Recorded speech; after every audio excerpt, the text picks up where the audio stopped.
I'm trying not to be as loud as you said I was in the green room, Alex. You were so loud it like broke the limiter. Hey, what's up, everybody? It's Bass and Brews, your weekly distraction from high quality podcasts. That's Paul. I'm Alex. We've got Ken Duke and Brian the Carpenter on tonight. It's going to be an awesome episode. Before we get there, you know, we always do housekeeping. If you want to help support the show, head over to patreon.com/Bass and Brews. That's patreon.com/Bass and Brews. You can help become a producer of the show. That'll give you access to Last Call with Alex and Paul, the monthly live show that we just do with the Patreon members. We sit there, we talk about a bunch of weird shit, not related to the show. It's just Paul and I and the producers. Go ahead, Paul.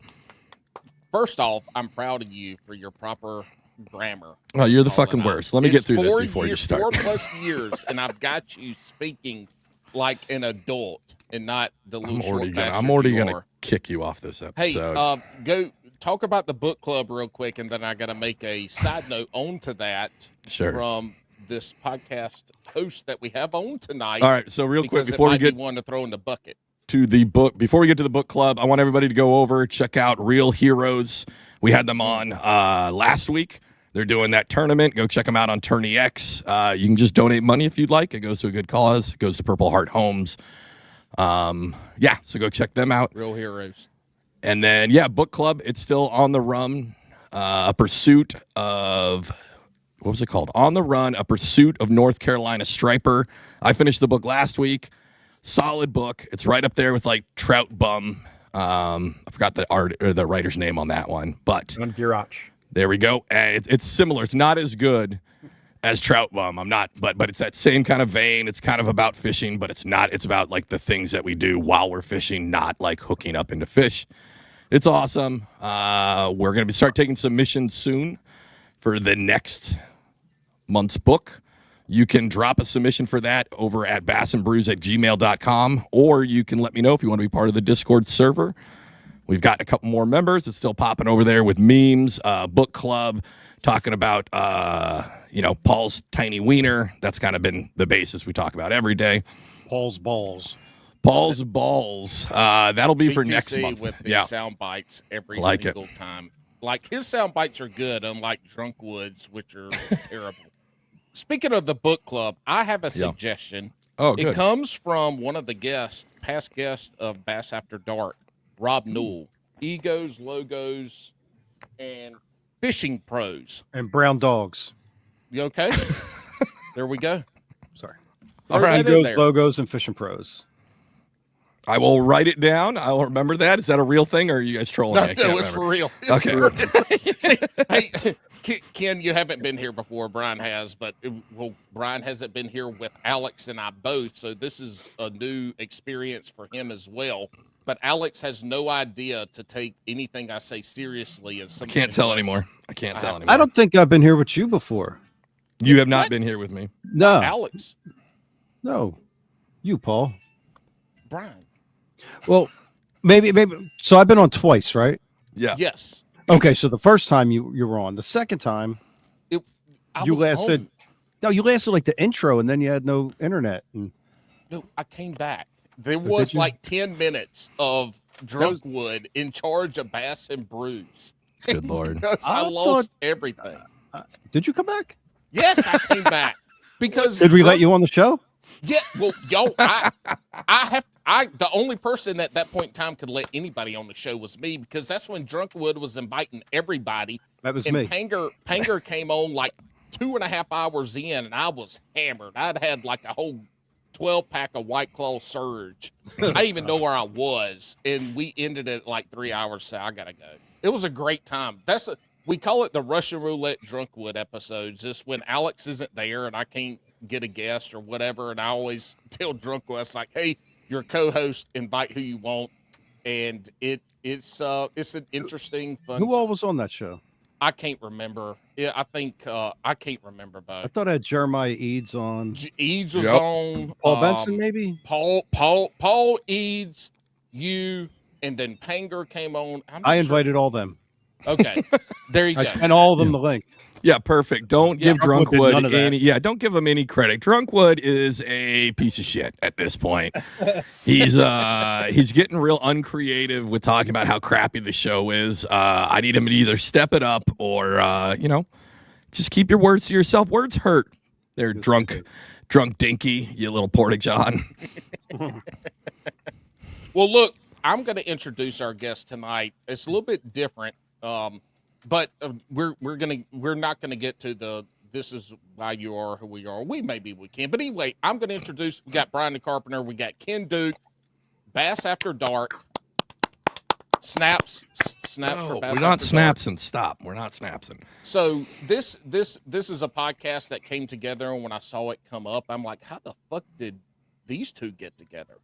I was very confused at this because of who BTC is and because of who I know Ken Duke is, and I'm like, this is interesting. Think you know Ken Duke is exactly. That's what I'm saying. I mean, I'm pretty sure he's the only one that has ever been reprimanded by Mark and Panger. only Panger, only Matt. Okay. That's true. That is true. We can tell that story if you guys want to. And I'd like to apologize to Alex for my first appearance on y'all's show. And the first thing I do is interrupt Alex when he's talking about Trout Bum. So I apologize. No, that was perfect. Way to fix the name. Yeah, I should have known that name. You did. Ken, you can interrupt anybody at any point on this podcast because I will do the same. Oh, he's going to be so bad about it. Yeah, but he's Ken going can to interrupt because he knows the truth. Thank you. I'm gonna proceed to interrupt Ken the whole episode with bullshit the whole time. Like that's what I do. Yeah. On Bass After Dark. So that's actually the best description of my role on the show. Is to interrupt Ken with my bullshit. The whole time Ken's like, "Fuck! I thought this is BTL, not BTC. Man, I fucked this up." You juxtapose two letters in your iPhone, and suddenly you're calling the wrong code. You fat finger one letter, and now you got BTC as a co-host. Just to be polite, I tried to talk him into it. Yes, I told him many times you could do way better, Ken. But no, Paul makes a fun point. I think I don't think a lot of people realize that Brian and I were friends. Maybe is that court ordered? As a parole officer, you have the same parole officer, and that started it. No, but we've been friends a long time, and I really have always enjoyed the Ike Live show. And Brian will tell you that I was, part of his demise, are part of the big changes at Ike Live and the Bass University. And I'd always wanted to do something like this with Brian. So Bass After Dark does not exist without Brian the Carpenter and another friend of ours, Nathan Benson. Does not exist. Ken sabotaged my relationship with them in order for me to do this show with him. Did you get kicked off the lake too? That Mike Iaconelli kicked me off because you were catching too many fish like I was? Because, we know that Mike gets salty when he catches too many fish on his private lake. You had to ask him while I was putting China. What is that, General Tso's sesame chicken? What are you eating? Sushi. By the way, I just realized my radio's on. Can you guys hear it? No. Slightly in the background. I can hear it a little bit. Yeah, it's not really that distracting though. I also don't listen to the show either though, so so you're not worried about it bothering you later. No, exactly.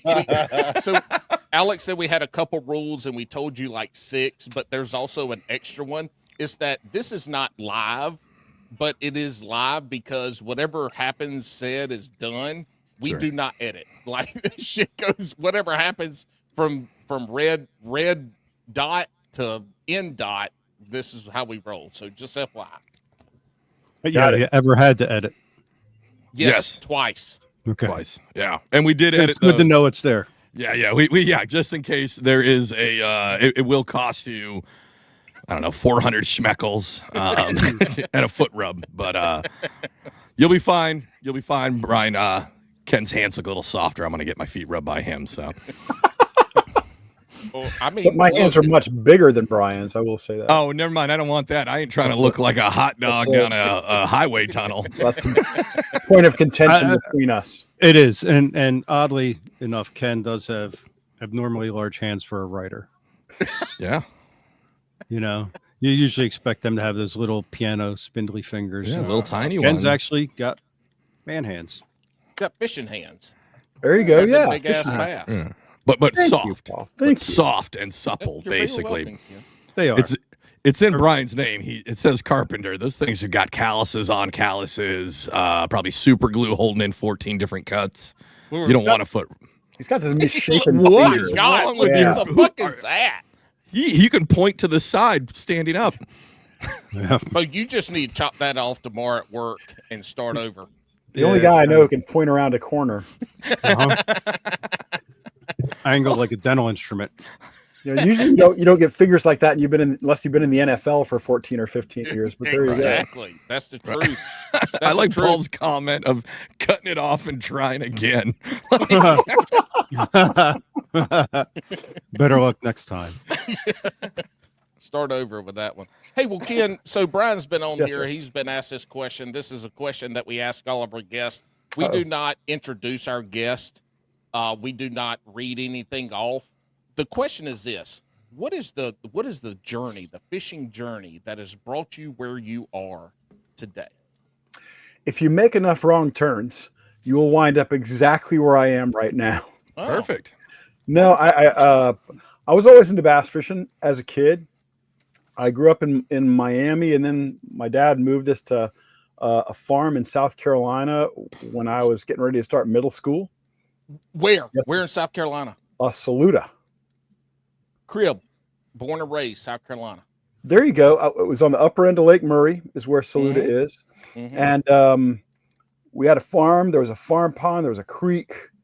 Man, I was into it. And every time I had a writing assignment in school, I'd write about bass fishing because that was what I knew and that's what I was interested in. And I'm reading all the bass magazines I can get my hands on, and I'm thinking I might be able to do that. You know, I might be able to write a story and get paid for it and all that. So I tried, and I sold my first magazine article to a national magazine when I was still a teenager, and kind of just got.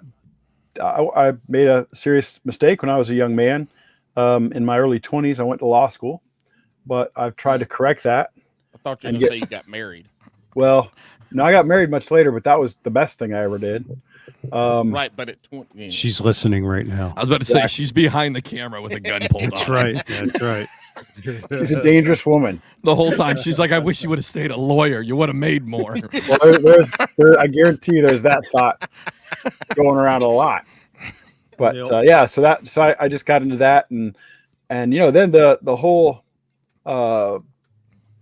communications industry changed, starting, I don't know, maybe 20 years ago, and everything started to go online, and that really threw everything, threw it out on the table and kind of mixing things up, and I had to change a lot of what I was doing. So instead of writing for magazines, suddenly I'm working for BASS and doing a lot of web writing, magazine writing, and Brian and another friend of mine, Edwin Evers, had pestered me for a while to do. There's the misshapen hands. He got a I mosquito. got a mosquito. Yeah. Oh, That's and good. anyway, That's a good so- catch. Baby, it was a veal. so now we do Bass After Dark, and have a great time with it for the most part. We have. I'm sorry, I totally just did what we said earlier, and I interrupted Ken's journey through bass fishing to That's all right, Don't man. show It's you not- guys don't not very apologize. interesting. what it. Don't apologize.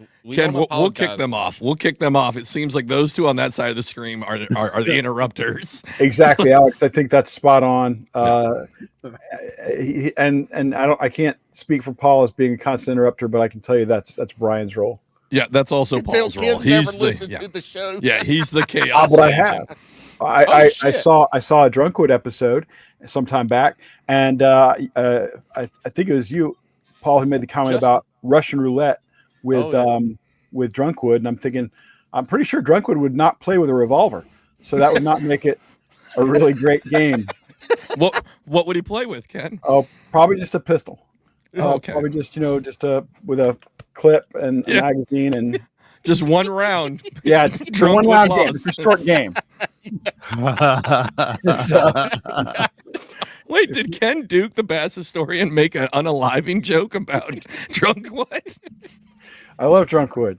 John is awesome. and he's, Somebody's got to.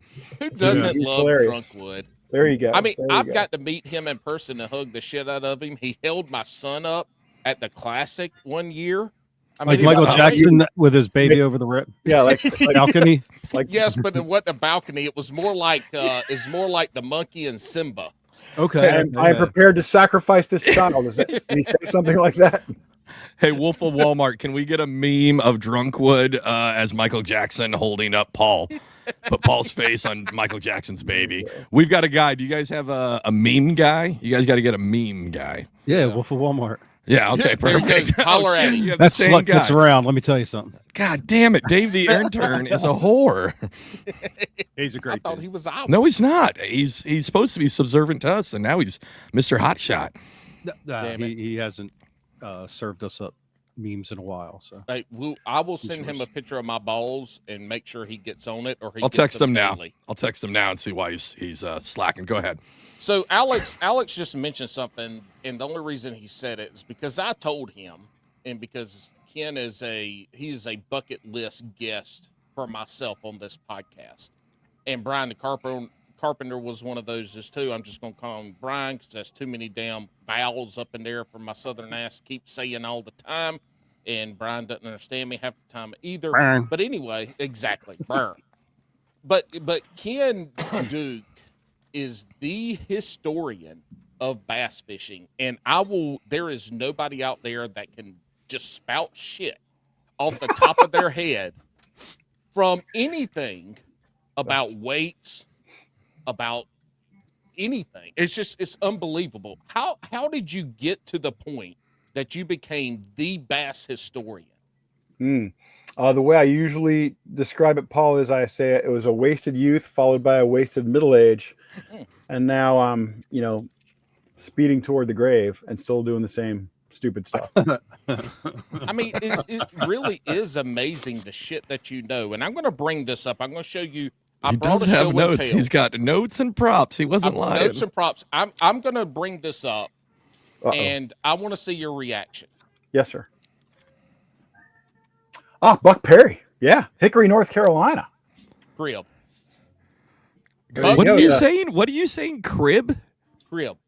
Crib? What the fuck does that mean? Is that It some means Gen Z word you're trying to Same fucking place. make up? No, man, this was what we call like. So when I was Crib.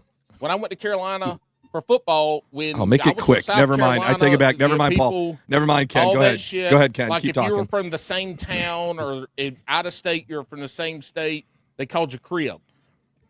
And so Buck Perry's North Carolina, he crib. Yeah, the spoon plug. Buck Perry was generally credited as being the first guy to realize that when you were throwing at the bank, 90% of the fish are probably behind you. Mm-hmm. And so he developed a system largely by trolling that spoon plug bait that Paul was just holding up, that you could present through proper depth and speed. You could present a lure to those fish and catch them. And he sold those baits for 50, 60 years by touring the country and fishing places that people thought were fished out. It Mhm. was like and just it's like a whack 'em. Tupperware salesman. There you I go. mean- And that book is really one of the first things ever done on kind of, awesome. Autograph. That's beautiful. I bought this off the internet, and it was It's not- written to somebody else with Buck signing it. This is a 1979 copy, and my wife, I'm fucking up my shit. My wife loves books, loves reading, and this book was kind of expensive to be a fishing book. And she said she saw, what the hell is this eBay charge? I don't know. It's like $60, $70. Like it's Wow. a lot of money. And I said, oh, it's my fishing book. And I sat in bed for weeks on weeks reading this book because the grandfather of offshore fishing. Yeah, he really was. And Buck passed away not too many years ago, actually. I think he was over 90 years old when he passed away. Our buddy, maybe y'all's buddy too, Terry Battisti, is going to do an antique tackle show in Hickory, North Carolina, which is where Buck Perry was from. And I'm sure it's going to feature, I think Buck Perry's widow is hopefully going to make an appearance wow. there. Is And that'll Dawn gonna happen be in there? September. They better hurry up. Maybe. Yeah, maybe. What? That's some history there, Paul. That's really some history. Cool stuff. Yeah. Look, fish are shallow, deep, or somewhere in between. And you can't catch fish where fish ain't. There you go. He was the guy who put it all together. Mhm. And this is the days before any fishing electronics. So If you had this conversation with Ken 3 years ago, you'd be the co-host of Bass After Dark. Hey, Ken, if Paul's you, like, fuck, I got stuck with Bass and Brews. Damn it. shit. Hey, Ken, if you ever need a co-host because Brian is unavailable or he's up in New York with smallmouth brush and fishing, I'm available, dude. I'm available. Oh, my Ironically, goodness. Paul. I'm not looking for a co-host, but he is. So Boom. Yeah, I was about to say, hey, Oh, Brian, there's if you that. need Yeah. a co-host, we can So go record Alex- at the Piccalilli, and we'll just have wings and get drunk and get everybody's sponsorship fired real quick. Yeah. Hey, Brian's got a search on Craigslist. So just oh, so you know. shit. What kind of co-host is he looking for on Craigslist? Look, Indeed would be a better place to find him. Alex has fired me numerous times. Yeah, I just couldn't find anybody else. Real quick to interrupt, this is specifically for you, Brian. Dave the intern says, tell Brian my wife's pissed because I'm shooting dust. Yikes.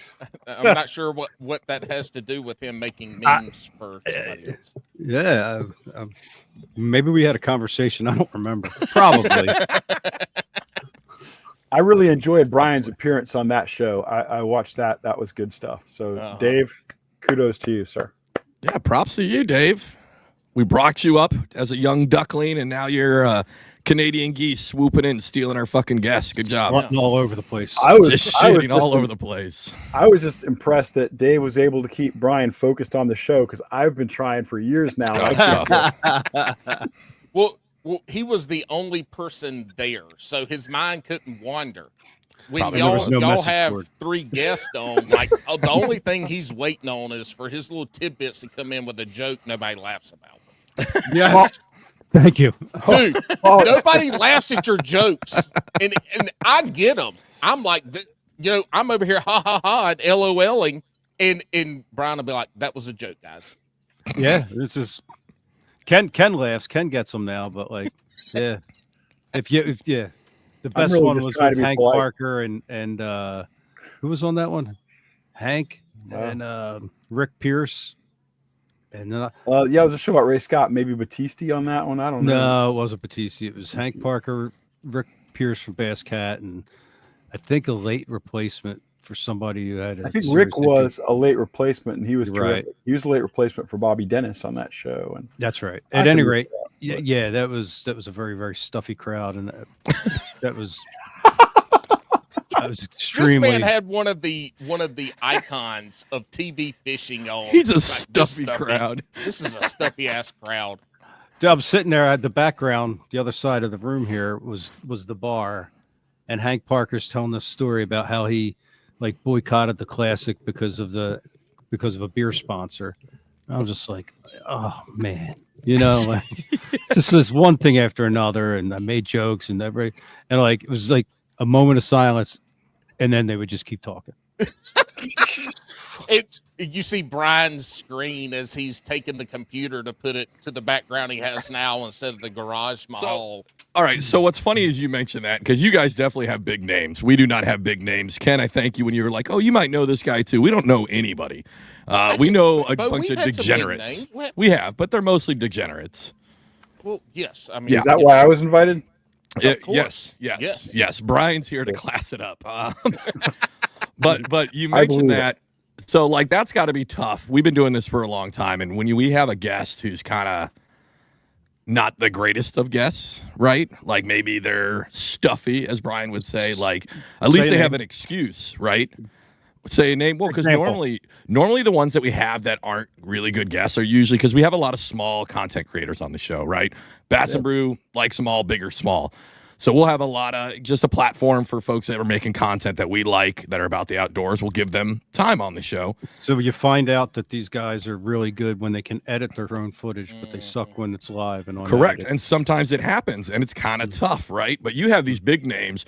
And it always shocks me, like if somebody's going on about whatever, like, and just not even laughing, like as somebody who listens to this kind of stuff, like when you see that person do that, you're like, oh, maybe this dude's a douchebag. Like, I mean, if somebody's cracking jokes, you could at least fucking fake laugh. Like, you're on their show, fucking fake laugh at it. My wife fake laughs at my fucking jokes all the time. Like, fucking. That's how the marriage gets. Yeah. Hey, that's what I do for Brian. Exactly. I thank you so much, Ken. So listen, from the bottom of our heart, his eyes, and you're like, I gotta start laughing. From the bottom of our heart at Bass and Brews, Hank Stuffy Parker can go fuck himself. Oh, Hank Parker is a wonderful guy. I love Hank Parker. I got a revolt here on Alex. That was Hank's awesome.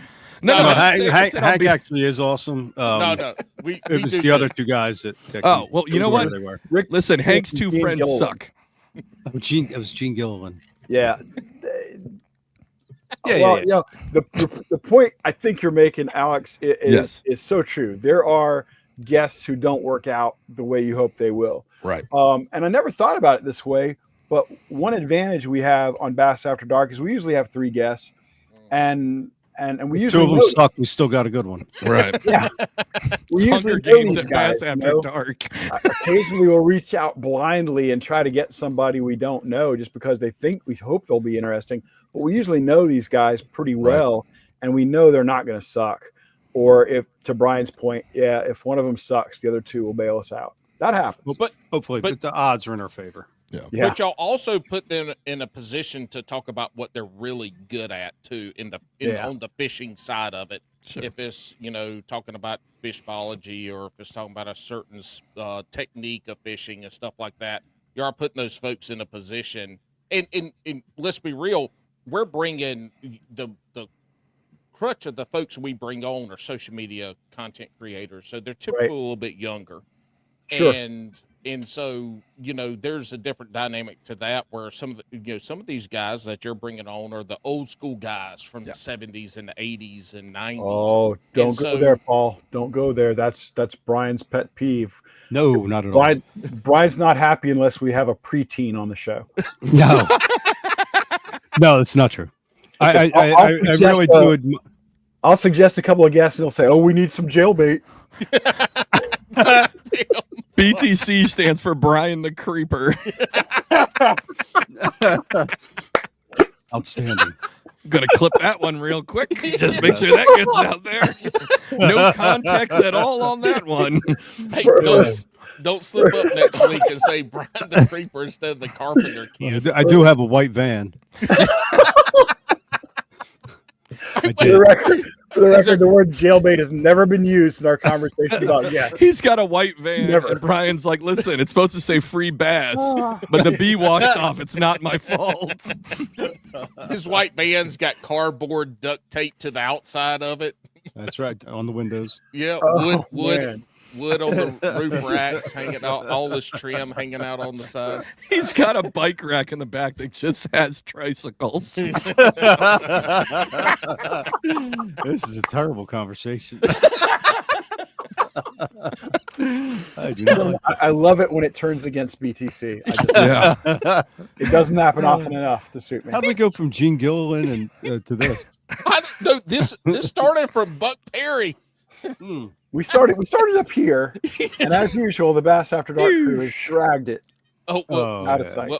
Well, welcome to Bass and Brews as well. So our podcast is like when somebody has a heart attack and they go into the emergency room and they crash. Like that's what the EKG. That's what Bass and Brews is. It's up and down all over. And then listen, we've been known to crush 2 careers. Do you guys remember the Dark Waters podcast? No. It was like a kayak central podcast, but the last podcast he ever did was ours. And then he got caught being a cheater and he quit. But I blame it that he saw how excellent we are at this and he quit. And then also Mike Long was on our show right before he got caught. No, did he really? No, he wasn't. But I'm gonna start telling people. Oh yeah, that was way before. Yeah, I was talking to him within a year of him getting caught, Really? about coming shit. on Bass University when I was producing Bass U. I would have loved that class. Like what you do is you just get a big ass fucking hook and send it out there and snag them. It would have been a great class. Yeah, yeah. I kind of backed off them because I started seeing some comments on different posts. I felt like there was something going on, so it's kind of backed off. Have you tried to have them on the show since then? I have traded many texts with Mike Long over the past couple of years. Mm-hmm. And I worked with Mike Long a lot back in the day. Oh, wow. Wrote a lot of stories. Mike talked a good game. Yeah. And I guess Ken used to be the lookout up on the hill. Make sure nobody had Ken a was the camera. lookout. Ken got him caught. He's such a lookout. It's No. because his damn head was glaring off like a fucking mirror. it's not a good thing, guys. Don't let this happen to you. I hope you use sunscreen down in Florida. Oh yeah, I got some sunscreen, gentlemen. But yeah, we'd love to have Mike Long on the show. We'd love to hear Mike Long's side of that story. But when I bring it up, that'll be the end of the text thread. Yeah. I could see after that he doesn't want to. Yeah. But yeah. I'm gonna tell you what, whoever gets him on a podcast is gonna go like through the roof because I think everybody does want to hear his side of the story, but then like to see if he has an explanation for his actions. Yeah. Well, And probably didn't start off like that either. He probably started off. Legit, probably. Yeah. Yeah. Yeah. I mean, maybe not. No, Ken that's something that I feel like it just kind of goes that direction. Like, you know what I mean? Like, it starts feeling the pressure, to do it. Somewhat of a shady side to him to begin with, but right. I think I think people can fall down. They can make the wrong decisions, and it seems like I don't know that area very well, right? But I did read a book. Look at that. 2 books mentioned. So Sal Belly, they talk about that whole scene, right? And how competitive it was during that time and guys jockeying to get that next big fish. And I think he fell into that of I want to be a local celebrity. I want to be top dog here, big dick swinging. And it wasn't working. And so he manufactured a way to make it work, right? So I think it had a lot to do with that. you get addicted to it. Yeah. Addicted to the fame and everything else going with it. And same thing with the walleye cheaters, Yeah. The amount of weight that they had in those fish was egregious. We got Insane. It was insane. It didn't start out that way. It started out with a little fillet here, a little fillet there, but they just, Yeah, they took it. Yeah. I mean, if you're going to cheat, they probably don't cheat that big. When you look at some of the weights they're putting in, these things were big as like decent sized salmon. Like that's big. That's a walleye. They were putting catfish weights in there too. It looked like the fish had swallowed a damn catfish rig. Hey Kent, you were going to say something a few seconds ago, and Brian and Alex wouldn't shut the fuck up. So what were you going to say? Well, I was just going to say that there was always smoke around Mike Long, and it didn't start. It didn't even start with bass. It started with catfish, but there was always smoke, and that was 30 years ago. But one of the things I'm curious about is, Kelvin Ellis at sdfish.com is kind of the guy who outed him most publicly. And that was the end, really. And I've never seen such a feeding frenzy as we saw for those few weeks. And I'm wondering, where were all these people, over the last 20 years? But that culture that they had in Southern California for chasing the record bass was so toxic. Anybody who caught a big fish was pretty much called a liar. And I'm curious about, were all of Mike Long's catches, somehow cheating, or were some of them legit? Or there's no doubt in my mind that he loved the attention, and became addicted to it, which I think is a great point. But I would like to hear his story, and I haven't heard his side of the story, because when we've chatted a number of times over the past couple of years, it's always been about other things. Well, y'all like had an snagging tarpon or carp. Or... I was about to say, he's asking Ken for like, what's your best way to snag? And Ken's like, listen, I'll tell you if you come on the podcast. He's like, no, not doing it. I think he wants no part of it right now, but I think he. I think there may come a day when he wants to air his side of the story, and I'd love for that to happen on Bass After Dark. I worked with Mike Long a long time, and it would be cool to have that opportunity. Is he still in California? Yes, sir. Well, I imagine he's probably not fishing, right? He is fishing, but his main focus, hobby wise, these days is wildlife photography. He found out about those guys taking pictures of him from so far away. Digital photography came into play. He's like, "Yep, I can alter that photo." Well, and who knows that? It's hard to trust somebody once you caught them in something bad. y'all got an episode. I can't remember who was on there, but y'all got an episode where you talk about cheating and bass fishing. Yeah. From the tournament side. So, folks, I can't remember. We say we'll put it in the description. We won't. But it will not happen. I won't. But if y'all just go search Bass After right Dark, down below. It's somewhere in Bass After Dark on podcast. You'll see something. The headline is something about cheating and bass or something. But that was a good episode. I listened to it, and there were a lot of valid points that came up. And it comes down to, like, do people start off cheating? Do they get into cheating? I mean, bass fishing it's you by yourself or you're with your partner, and who's going to tell on you? And then I think the guy that was the guy that did the polygraphs was like, all the wives would come into hotels like, so and so's cheating, and y'all were like, why the fuck ain't they telling anybody? Yeah, we had a great channel for that. We had Mark Casino, the polygrapher.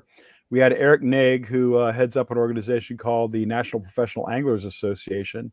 And we also had Dave Mansue, who not only had a long career in law enforcement, but is a tournament pro. And, all our shows are questions so far, at least. And that was, does bass fishing have a cheating problem? And the answer is obviously yes.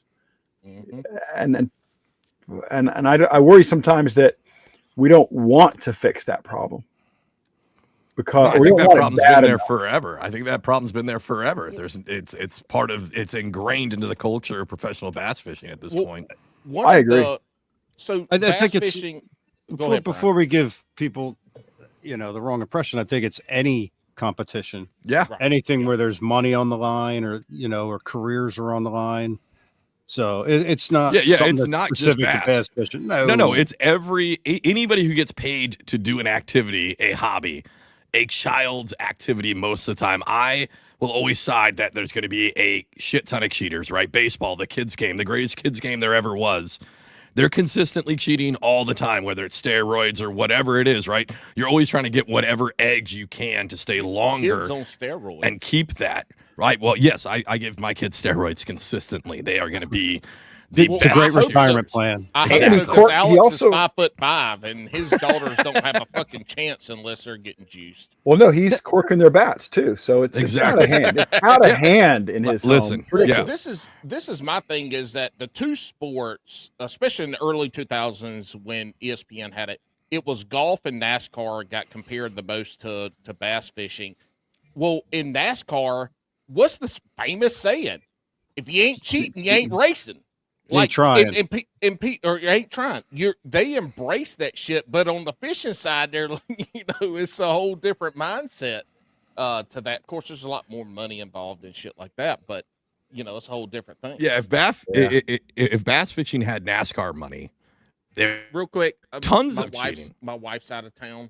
I've got my daughter with some friends over, and a son and 2 dogs. I got to go handle some shit. What's up, Cantlook? Go handle your business, cuz. Yeah, I feel like if it had the same money as NASCAR, so there's always going to be cheating. Any kind of competition, there's always going to be cheating.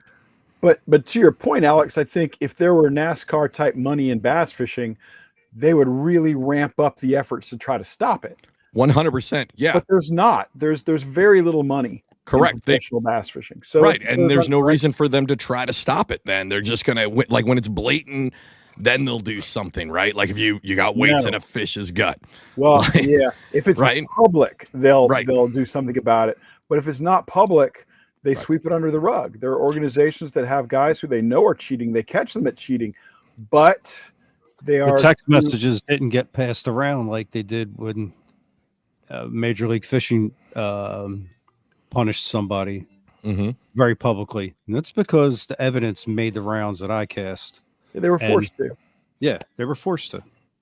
But they're never gonna change that. And you guys are right. If it's public, they'll do something. If it's not, they will absolutely turn a blind eye. They don't want to get involved in that. I do feel like Bassmaster has been enforcing this year more than any that I can recall. Well, yeah, they're polygraphing 5 guys at an event this year, where in the past they polygraphed 1. For decades, if they polygraphed anybody at all, they randomly polygraphed 1 guy, and not necessarily the winner either. Rarely the winner. They would say to the guy before the tournament, "Oh, Alex, we're polygraphing you this event," and whether you finished first or 150th, you were the guy who went in there and took the test. That's ridiculous. And it's supposed to be random, but Bernie Schultz has been a pro for 85 years, I believe, Ken. That's correct. And he's been polygraphed one time. Yeah, that's statistics say you should be getting at some. It should be more than 1 at some point. When I played college, Bernie's probably cheating his ass off. No. It's what y'all said on y'all's podcast. Somebody asked, who's the best cheater out there, and I'm pretty sure Kim was like, "We'll never know because they haven't got caught." We'll never know. Now, what's interesting in talking to MLF's longtime polygrapher Mark Tessino was he was appalled by some of the handling that the league had of a guy who was repeatedly being caught and fined, but not publicly dragged through the mud or exposed.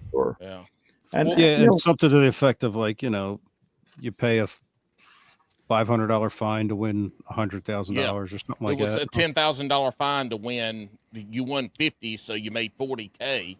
So I'm gonna take that chance. So when you're talking about randomized testing, I was a walk-on punter for a college football team. Okay, and we had random drug tests, and they would tell you it'd be couple weeks. They say, "Hey guys, there's tests coming up." I played 4 years, and in those random drug tests, I got chosen every time except for like 2. Wow, in 4 years. Yeah, the punter. You don't need to test the punter. Walk-on punter. You test the ball for helium. You don't test the punter. Ken, also, he wasn't even the starter. He was the third string punter. I started 2 games. He started 2 games. Alex isn't tall enough to even play football. Listen, while you were playing football, I was defending your freedom, you piece of shit. You were still getting your GED at the same time, you dumb fuck. But what's funny is they would random drug test, and I'm pee shy. And so I would also be the last one to have to go tinkle because I'd have to squeeze it out. But anyway, good times. He wrapped that up. Were they testing you because they were worried about your cheating, or just they enjoyed the pee shy thing? I don't know. It's like with walk-ons, they bring them on because they might be good. They might turn into something, but usually a walk-on is going to bring up the GPA. Well, I fucked that up too. There you go. Yeah. So he wasn't good at football.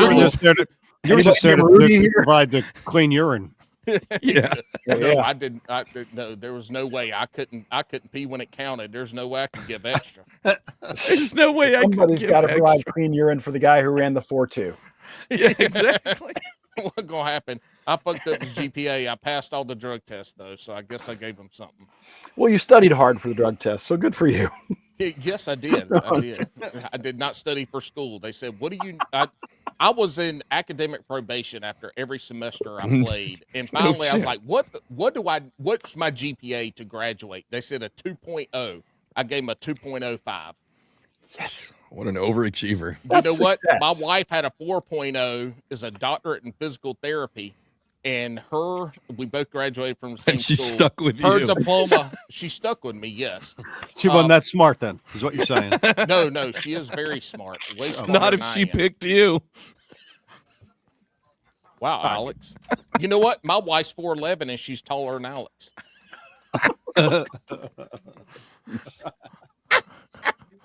Oh, this was supposed to be an episode about Ken and his historical relevance and expertise on fishing, and here we are talking about everything but. I'm a little disappointed. So right am I now. just here? It was like bait to get Ken on. Yeah, that's That was about. Well, I didn't have Motherfucker. Ken's contact information. I only had yours. Dick, you could have You're the said, "Can you get me co-host. Ken?" Yeah. Not like make me be part of it Well, too. It sucks, Brian? BTC. He did this before with you too. He's trying to get Mike on, so he's like, "Let me go to his buddy." Right? You ain't the first person to do this. I told Brian though. I said, look, if I ever get a chance to go fishing with Ike, I would want to go fishing with you first, and then Ike. So, Brian's like the gatekeeper of elderly fishing personalities. oh my God. Wow. That's why you're right, Ken. That's why he wants preteens on the show. He's trying to get out of the old man business. Damn. Alex, Well, when you just slighted Ken on that one too. You should Yeah, apologize that for was that shit. painful.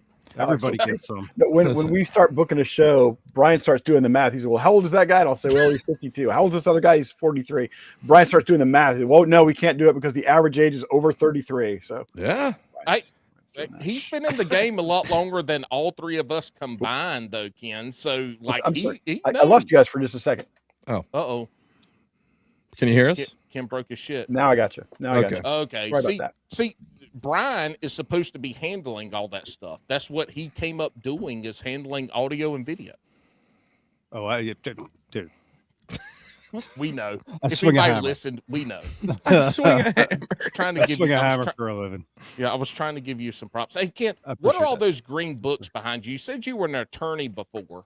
Oh yeah. And it looks like, when you see, if you ever watch Suits and you see all the law books behind you, but I'm assuming those are fishing books. Well, sort of. They're Nope, they're penis records. He's been measuring it every day since he's been born.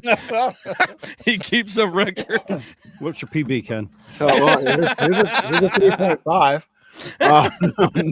It was a good day, October 4th, 1997. No, guys, I try to keep track of the biggest fish ever caught, biggest bass ever caught, and the green ones are largemouth. Okay. And the Oh, record wow. goes back to the mid 1800s. Holy And shit. every time somebody references a fish over 18 pounds in a book, in a magazine, online, I print it out, copy it, scan it, or whatever, and I add it to the book. I mean, this book just happens to be from the period of 2000 to 2004. The further you go that way, the earlier they are. The further you go that way, the later. And I've got a big database on junk like that, and I like to keep up with it. So on that, folks that want to know some history of the biggest bass caught, you Yeah. had a podcast a couple years ago that you did where that was the premise of the podcast. What was that one called? That was called the Big Bass Podcast with Terry Battisti, and also our engineer was Nathan Benson, who is also the engineer and our Shout out to partner on Nathan's Bass After Dark. everywhere. Nathan's everywhere. Nathan's awesome. And what was fun for me on Bass After Dark was Brian and Nathan didn't know each other. They had never met. And I said, hey, I told each of them, you're going to love this guy. You're going to really enjoy working with him. You're going to enjoy them much more than you enjoy me. And in both cases, that's been true. Yes. Nice. Nice.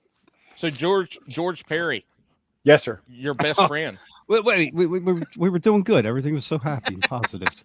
Look, hey Ken, you say whatever the fuck you want to say about any organization or person out there. You ain't gonna get kicked off of Bass and Brews. I But- appreciate that. But Thank you, Paul. the thing, if people go back and listen to that podcast, you talk about the big fish that were caught, and you really do go Yeah. into detail about that. We're not going to get into it here because I'm already doing my best to keep this under 4 hours. But if you go back and listen to those episodes, it is some of the most interesting information that you'll get from It's actually any an podcast important about show. fishing. Do what? It's actually an important show. Yeah. Unlike everything I did with Ike Live, mostly, and 4 years of this show also, don't worry. but no, we actually did some cool stuff on Ike Live. But That's like the Big Bass Podcast it's important. It's history.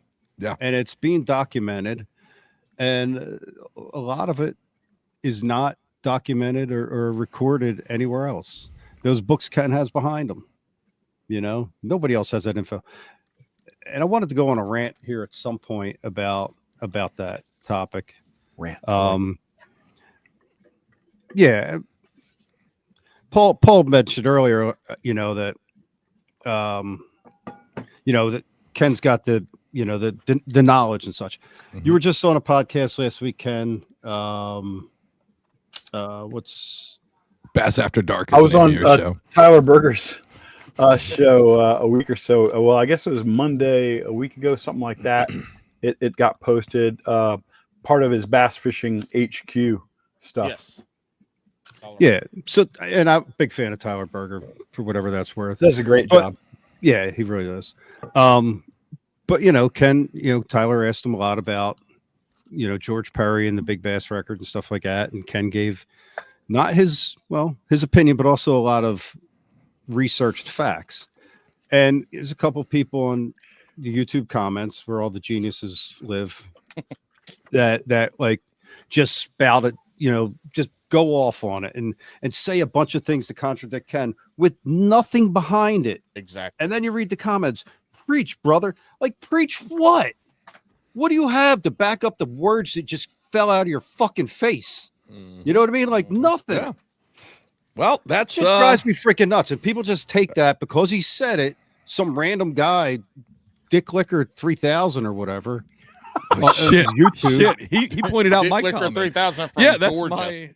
that's my username. Shit. That shit. So the one thing Ken and I have in common is one of the things is an intolerance for bullshit. Just cannot handle stupid.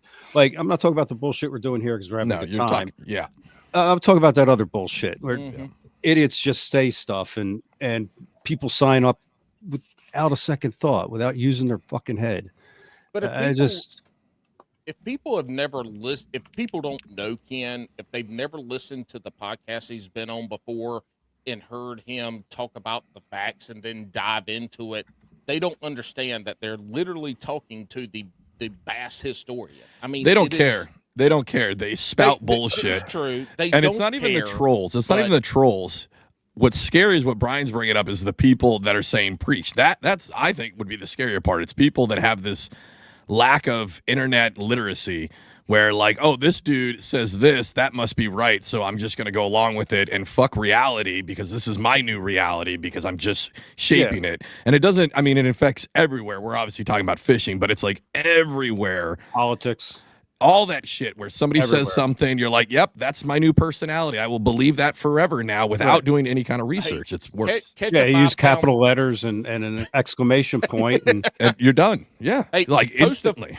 Post a 5-pound picture of a bass that you caught that you weighed and see the comments. That ain't 5 pounds. That's a 2-pounder. Like, I mean, the fishing industry is a very interesting place. The world. Especially with social media. It's good times. Good times. Hey, we all love it, and we're all poor because of it. I learned something this week. And I'm sorry, listeners who leave comments on Spotify. I didn't know that you could leave comments on Spotify. A word? Yeah. How do you find them? It's just under, like if you click whatever show it is, it's going to show up underneath it.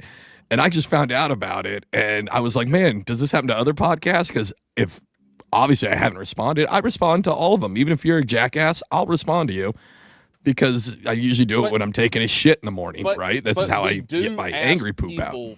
We do ask people to leave the most Sure. hateful, worst comments, as long as they give us 5 stars. A 5-star we do review, ask yeah. for them to talk shit about us on our But reviews. this is like it dawned on me, like those have got to be the worst commenters now.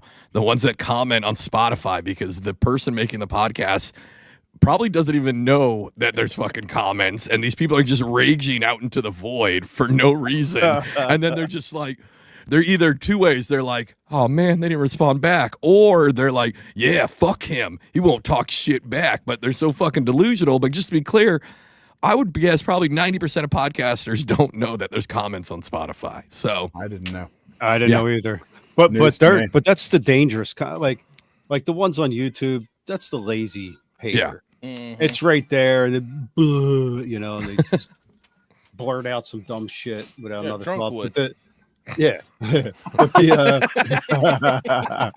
the Spotify guy, he put a little work in. He didn't have to lick a stamp, but He did have to go find that section. Yes, he did. That's true. Yeah, but you gotta find on spot. you're right. He might be the more dangerous one. That's the one that like took a break from their manifesto to leave a comment on your podcast. Yes. I love that.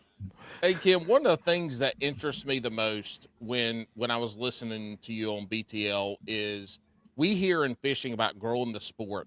And so that 2021 to 2022 time, that COVID area, that was, wifey in his house. Is she bringing you food? Because apparently, Are you looking for you looking for money? It's right there. It's in the bag. white van with the cardboard windows out back. And the sign that says free candy. Yeah. Or free bass. It's in the free ass van. The free ass van. Right next to Brian's collection of little shoes. Oh my God. Jesus. Brian the Creeper. Little shoes. That's the way he says it. Yeah, I know. But so my point is Ken's got orange. The orange books are all the little shoes he found that are for Brian. Oh my God. that's why he picked a green one to show us. He did. He didn't want to show that orange one. That orange one's nothing but tiny shoes. Paul asked about the green ones. If he just said orange ones, I'd have said I don't see those. No, Ken, I'm colorblind. I just guessed at the green one. They're yellow. Hey, so Ken, what's interesting to me is you always talk about everybody in the mama growing the sport, growing the sport. And then we got the couple of years, the 20, 21, 22 years. And so Alex and I are primarily kayak anglers, and kayak angling exploded during that time. And every podcast you heard, everybody on social media was like, growing the sport. And Ken's like, the sport hadn't grown since 95. No, and I wanted to, for folks that are listening to this, I want you to put into perspective. So 2006, when the Elite started, was kind of the mecca, as you grab your stuff, was the mecca of bass fishing. And so it has. Okay, so correct me if I'm wrong, but I'm just saying that's when the Elite started. ESPN got into it. That's when we started seeing stuff on ESPN. But bass fishing is not a growing sport, and all the kayakers that I know over the last 3-4 years who bought kayaks, and the ones that last year bought kayaks, you don't see them at tournaments anymore, and then you see their shit on the internet being sold.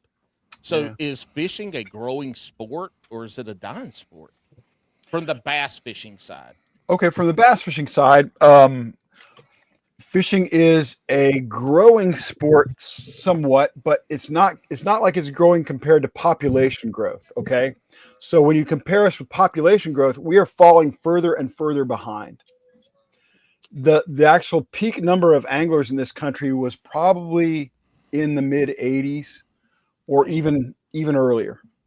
Since 1991, the raw number of anglers in the sport declined from 1991 until COVID.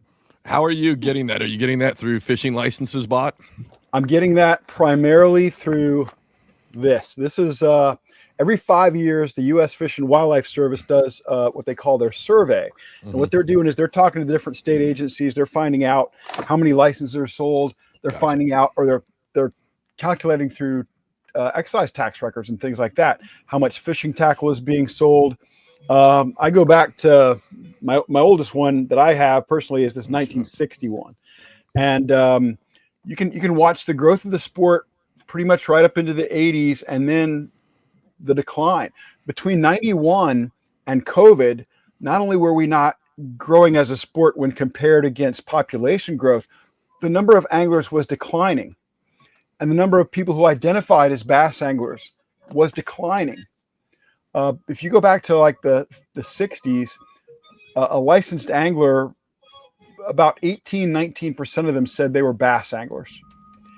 If you look at today's numbers, it's less than 11%. So I love these people who tell me that because their local frickin' ramp is crowded, that the sport's growing. Preach. Wait. So with those statistics you have, what is people who identify as anglers, right? Is a bass angler still the most popular, or is there a different category they're claiming? Well, there are a lot more panfish anglers overall, Okay. or anglers who don't delineate because they Gotcha. just want something to bite.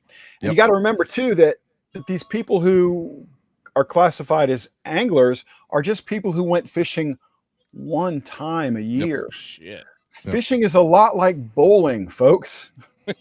Most people go once a year. Yeah. And then they realize Alex goes less than that. Yes, he does. Oh, well, Bitch you ain't just been got fishing here, in 2 there, years. little shoes. Settle down.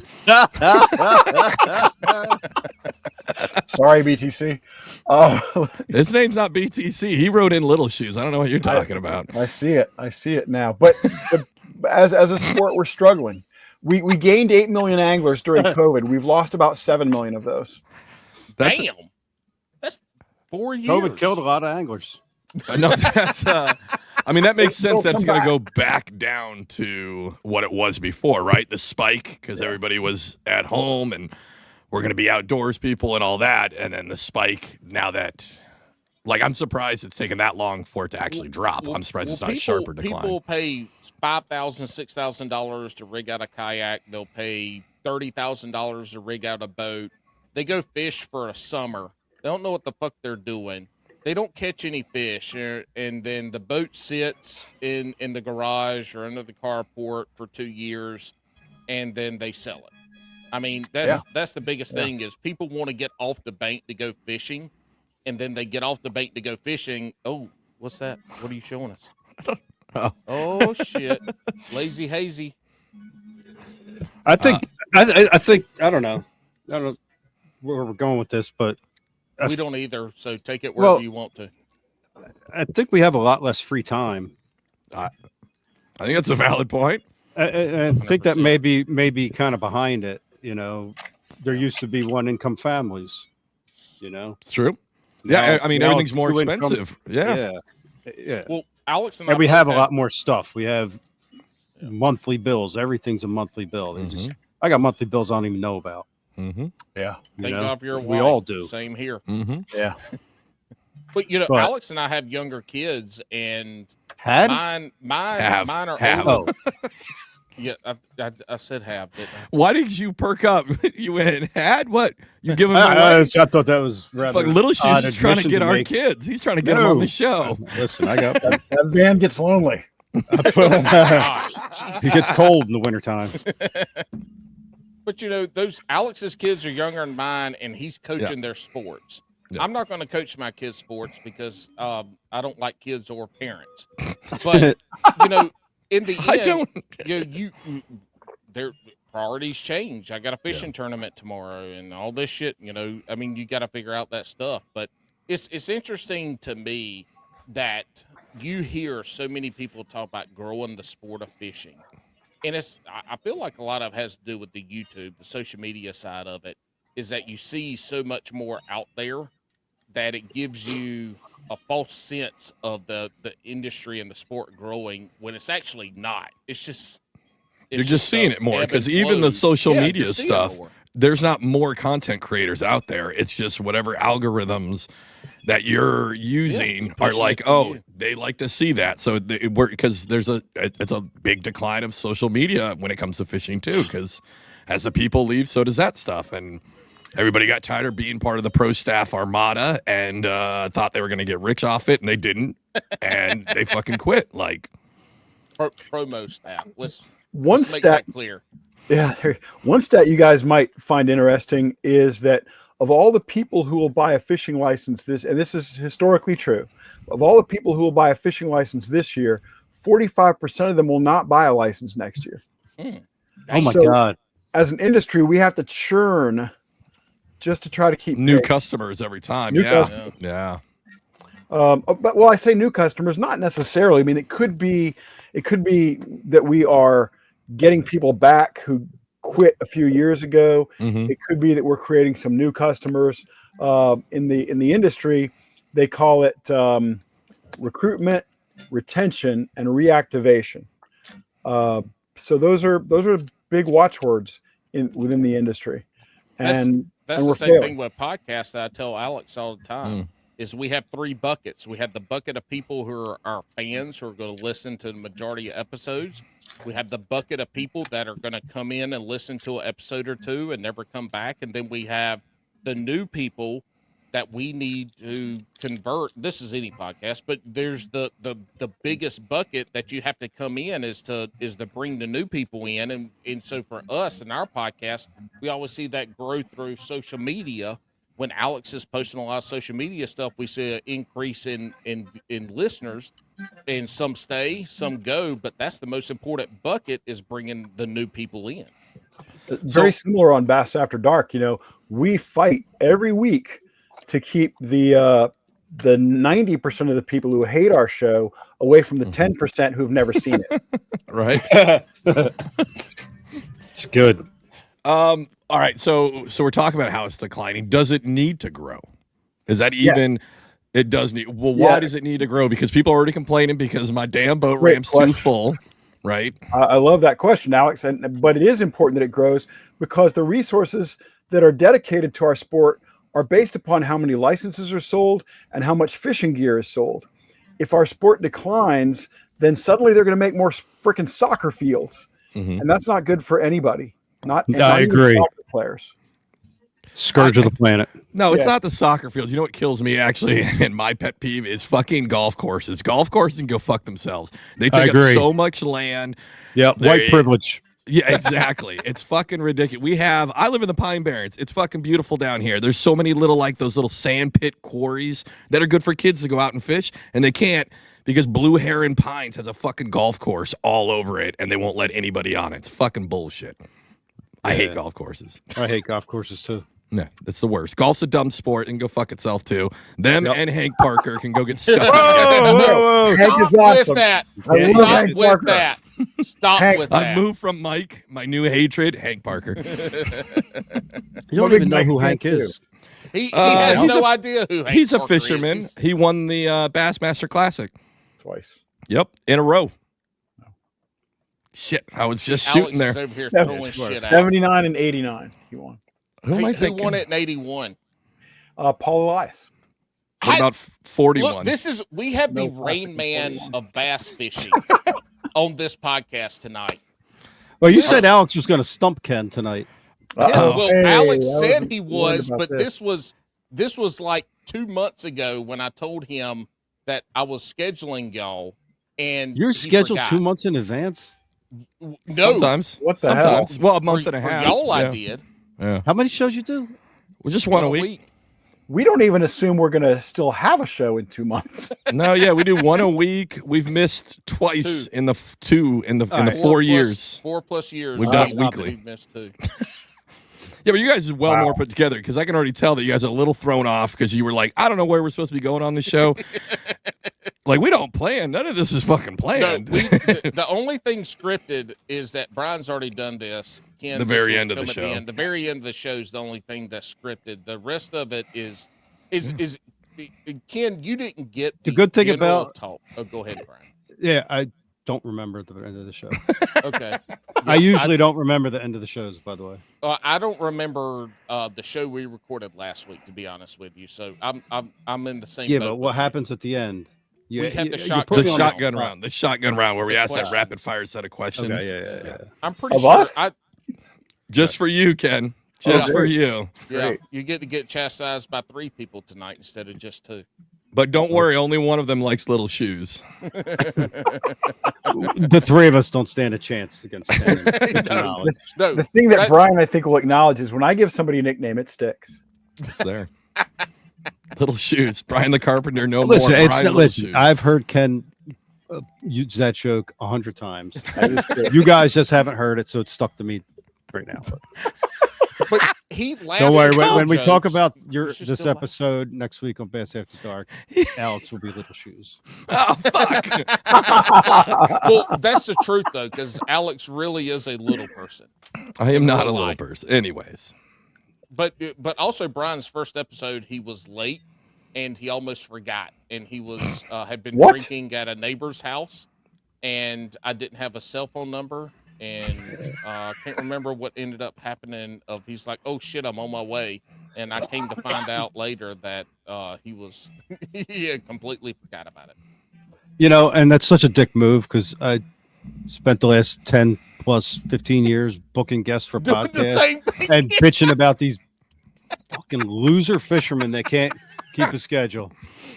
So I apologize. And somebody Don't happens to crack a apologize, it case was of great. PBR in their garage, and you're like, I guess I'm staying here a little longer.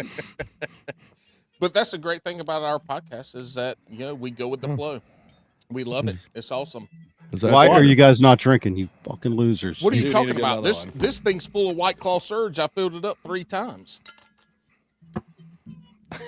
He looks so confused. Ken, what are you drinking? Sweet tea? No, this is water. Boo! What a dork.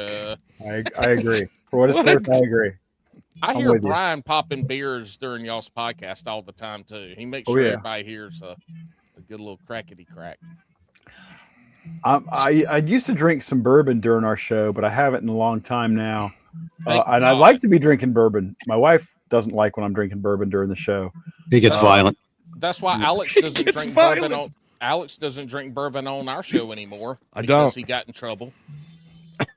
No, I told myself to stop when I kept dropping it in my fucking lap in the Yes. middle of episodes.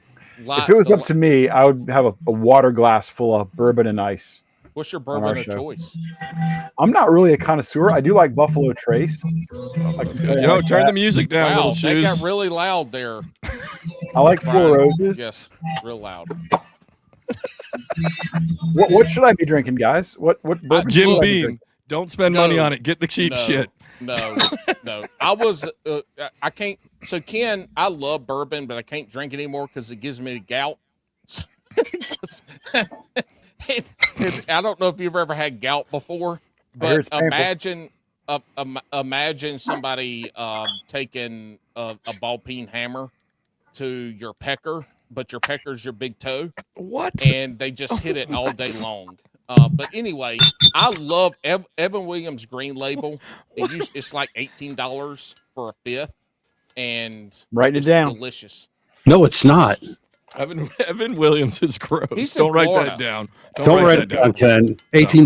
Don't write it down, Ken. Write it down. You want like How much It's- is it? the cheapest It I'll almost go is cured me of drinking. the cheapest I'll go is Jim Beam, and that's like a bottom shelf, right? But it is good. It's the most popular bourbon in America. Evan It's Williams actually Green not Label's bad. better. I apologize. It was Jim Beam that Oh, Didn't But Jim it's Beam just- used to be a sponsor in Bass Bass back in fishing. the day? Yep. Yeah. I think Johnny Cruz was a part of that or brought him in or had something to do with it. too many But boat wrecks. Too many people sampling the samples, and Crown Royal was a big player in Yep. the 90s. Oh, were they? Yeah. Oh shit. They had Aaron And- Martins, Peter T, some other guys. Oh damn. Evan Well, hey, Williams has played. Tin Cup whiskey. Oh, Yep. Tin Tin Cup. Cup. Yeah, that was They were- back in the COVID days. Tin Cup was. They were a handing Night out- Live sponsor. Yeah, I want to get Buffalo Trace as a sponsor on Bass After Dark. they got Boom. quite flooding. talk to Little Shoes. He'll make it happen. Look what he did over on the other show. Make it happen, Yep. Little Shoes. He knows We everybody. had Founders and Okay. Tin Tin Cup. Cup. Founders is the worst, though. Like you fucking what the fuck? Hey, Founders- drive to What his are you house. talking drive- about? How are they the worst? Founders is the worst because it's an IPA, and then it's only like 4%. Well, they make a lot more than one beer. I know, but the one that they're popular for, that everybody all talks day. about, yeah, fuck that one. I hate that one. You know what, Brian? I think drive to his you house just and like to shit hate on his stuff. front porch. Yeah, of He course. does. Of He course. does. He does. He's Yeah, a Brian, hater. you're from New Jersey. You like to hate I know, shit I- too. I do, but I think I got a little bit more behind it. Okay. You got to work on the game, Alex. You're just Hey, hating when for they hate. when they start giving you money to drink their drink, you're gonna. Oh, get I'll behind love it. I'll love Fucking it. Yeah. right. Yeah, Brian has to go. Brian has to go in a few minutes. They're burning Santa in effigy down the street. Dude, Okay, that was Philly, not New Jersey, but it was close enough. yeah, I think they're supposed to burn Philly down this weekend or something, aren't they? Tomorrow, yeah. Whatever. It's all scripted. Fishing. Did I send you Suspicious. guys the picture yesterday, Ken? Yo, my neighbor, 2 doors down. I just saw this yesterday. The band, 2 doors down. Dude, look at this. Good song. They have a 5-foot It's got to be 5 foot cock in their front yard. Yeah. Hold on. Goddamn glare. Shoo. Oh yeah, yeah. Oh, See holy that? shit! Is that a blow up or is it like a welded one? I think it's welded. Yeah, metal. I think it's metal. Yeah. Dude, they're from the South. They are 100%. They are 100% from North Carolina, South Carolina, or Georgia. Wait besides that tree guarantee it. stump. Oh, goddamn glare. See that tree stump next to it? Yeah. On the ground? That thing's massive. The chicken in comparison is Holy massive. shit! Y'all don't Now- have now- HOA there? No, God. them things. No, them things. Every one of them can fuck off. This turned into the old man rant podcast. You want to talk about the weather next, boys? I could never, ever, ever live in an HOA and I have live in a one. stranger tell me how to I agree. dress my house. Yep, Yeah. I agree. I live in one. What window I can put in my own house that I pay for. Welcome I to will old guys fucking who are fight leaning you to the toward death. libertarianism. Oh my God. Hey, kid, That shit's where, un-American. Where are you in Florida? Orlando area. Okay, He lives in an HOA. I think it's called America. He Paul. has I'm to. in America. Solid 13. I Hold believe on, it's called. are you that close to Disneyland? Because you're the one that likes It's the world. preteens, Ken. Disney World's in Florida. Disneyland's in California. Same difference. Well, actually, I was working for BASS when they left Montgomery, Alabama, no. come to Orlando. But I was born in Orlando, so it was great to get back to Florida. I'm very excited to be here. And somebody's misspelled my name. It's actually Duke. Oh. But Work. Dirt Oh my Diggler. but I will answer to anything, including dork. Hey, do you get to get out and fish anymore, Ken, or you just More than Alex, curating but- content? Not near as much as I'd like. Not near as much as I'd like. It's and not to make take the show down a dark path, but my mom No, got take it. sick a few years ago and I'm developed some sorry. dementia, and so that I was fishing probably 45 days a year, at least, and then that kind of put everything on the back burner, and I got to get back at it. Yeah, what's your excuse, Alex? Exactly. Ken just provided a very legitimate one. Mhm. My excuse was I was defending your freedom. Oh, Yeah, Can't on that forever. bunch was of 2 fucking years draft ago. dodgers. That was 2 years ago. 2 years ago. He's been retired for 2+ years. And he's Living off fishes less the now. government like I Lieutenant still Dan. got a job. Yeah, anytime we talk about this a lot, just to make it clear, when somebody gets out, unless they're fucking really old, they still got to get a job. I got out at 39 years old. I had to get another fucking job. It was great before he got his job, though, because our podcast really took off in numbers because he was posting like 2 or 3 times. Dude, I had all the time to edit videos. I could fish all fucking day. That's the other thing, too. Like when I was on active duty, not that 1 year deployment, but like when I was normally stationed, I would do like 2, maybe 3 24-hour shifts a week, and that was it. I was off all the other time. So when the kids were at school and shit, I had nothing to do but fucking go fish. It was awesome. Wait a second. You were in the Coast Coast Guard. Yep. You said. Never mind. Yep. Go ahead. What do you Well, you got? said you were in the service. Oh, there it is. See, you know I'm what? Normally sorry. I get All on right. people, but what you guys don't know is Brian served in the Salvation Army. He was that fucking guy out Oh, you front had that begging money, for too. fucking money. Ding, ding, ding, ding, ding, ding. His deployment stories are fucking crazy. He was like, "Oh, it was the winter of '96. This bitch wouldn't give me $1, and I kicked her." Brian, So where how we- many people did you have to chase down when they stole your bucket? So where were you stationed? I was stationed all over the place. Cali, Oregon, Alaska? New Jersey, and I did a lot of patrols in Alaska. So Okay. I did multiple boats out of Bay Area, Cali, and we would either go south and do counter drug, or we'd go all the way up north and do standoffs for the deadliest catch, and then push all the way up into the Arctic and do shit like that. That's cool. thank you for your service. Thank you. Yeah, fuck Yeah. him, Ken. Don't And think then I'm I just kidding. did 2 tours in Philly as well. Fair. That's fair. He was like, let me. That let was me my finish with hazard them zone. first. It's right there on 1 Washington Avenue in Philly. It's designated a war zone. We get extra pay.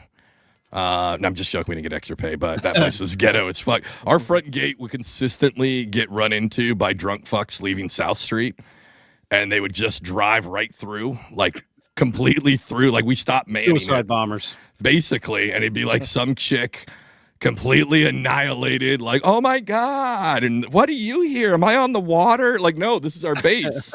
No water. yeah, water. Water. And then they'd always be like, oh, why are you here? No, bitch, why are you here? You're through the gate. Hey, Brian, we were talking in the green room and we wanted to save this. We're about to forget. But you had a good was buddy getting of to it. yours that was Yeah, Paul, prior- that's called a workup. You missed it. He was working up into it. Look, Alex. Go ahead, Paul. Continue your workup. Go. Thank you. Jeez, Ken, you see what I have to work with here? I feel for you, brother. I got the same thing. Anyways, go ahead. What happened? Somebody just got eliminated. Ah. Oh, okay.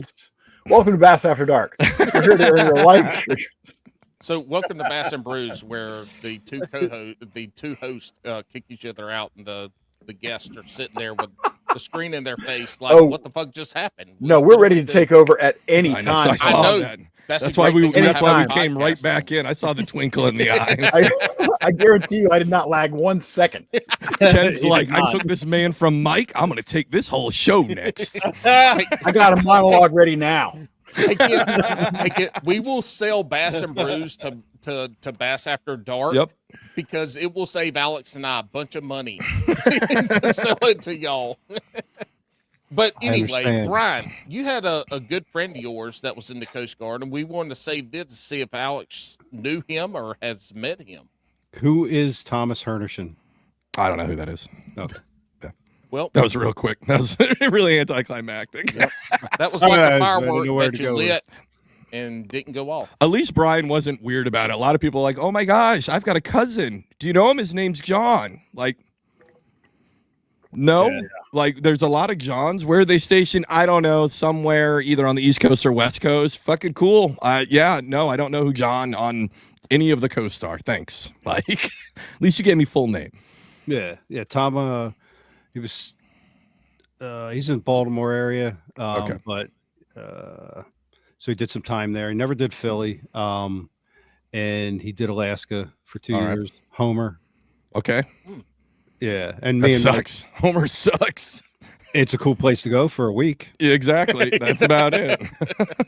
It was fucking amazing. It was the most amazing place ever. But I can imagine you get tired of all that Mm-hmm.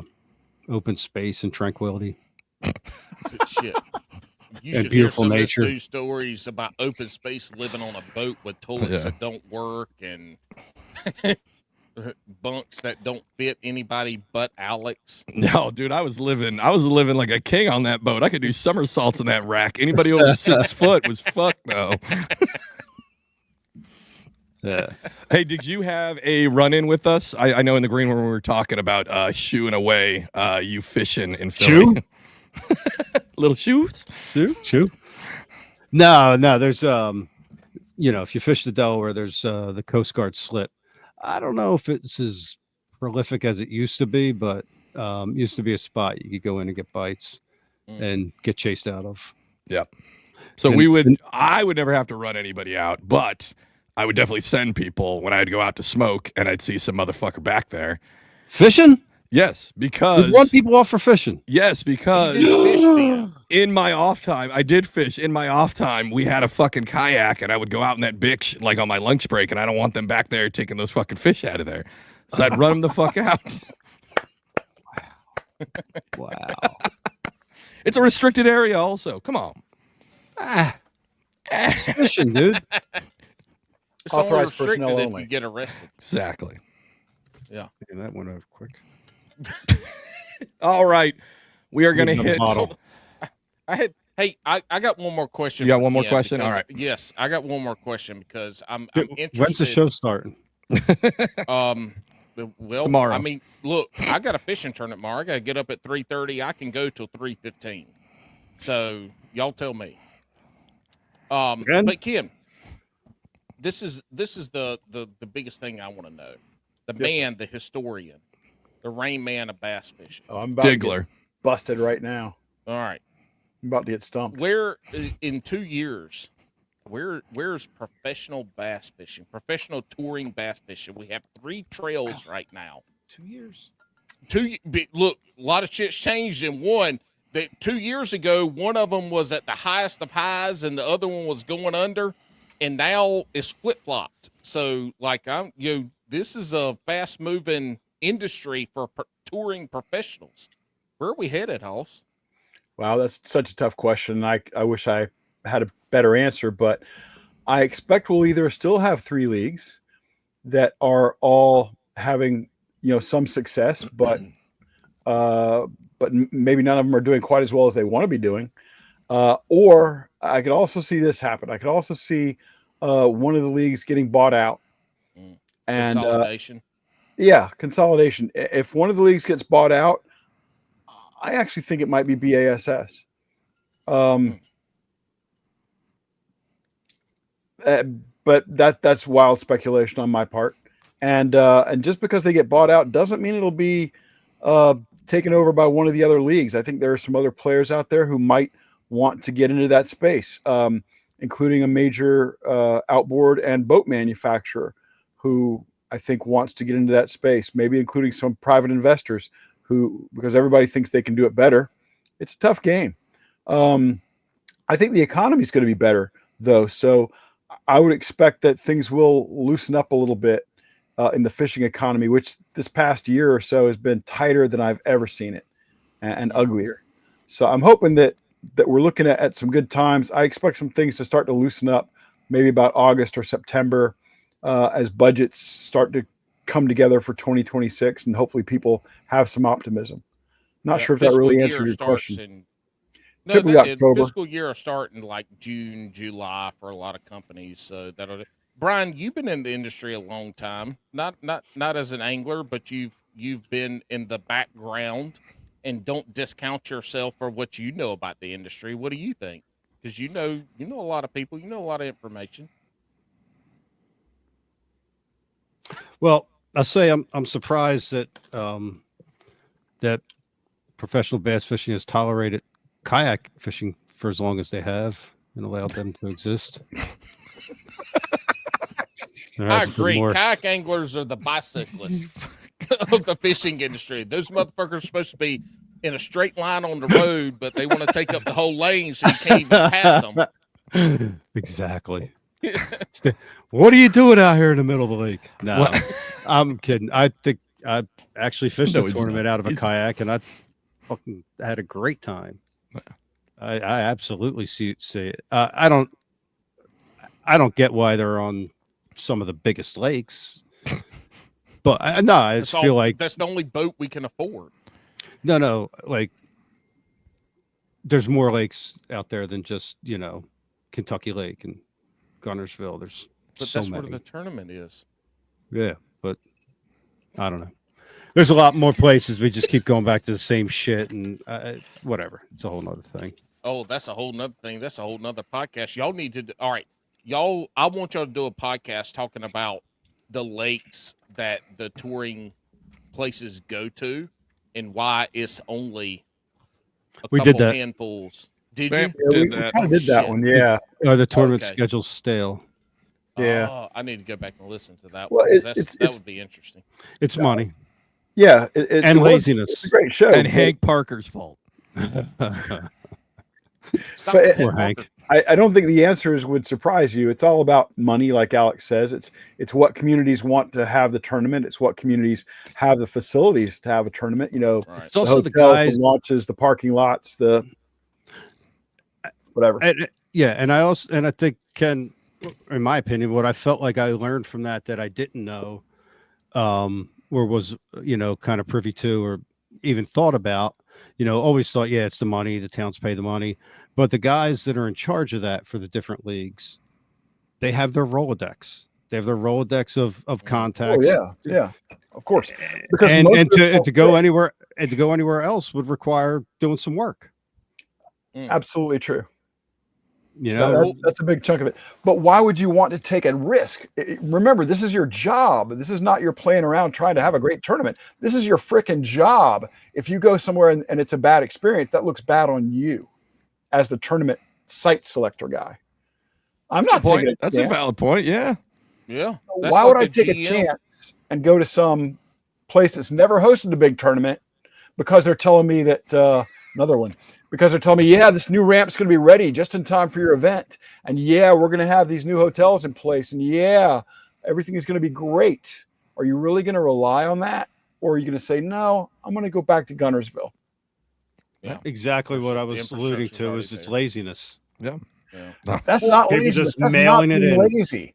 That's being safe. That's called job preservation. I don't know anybody in that job category who's independently wealthy or has recently won the lottery.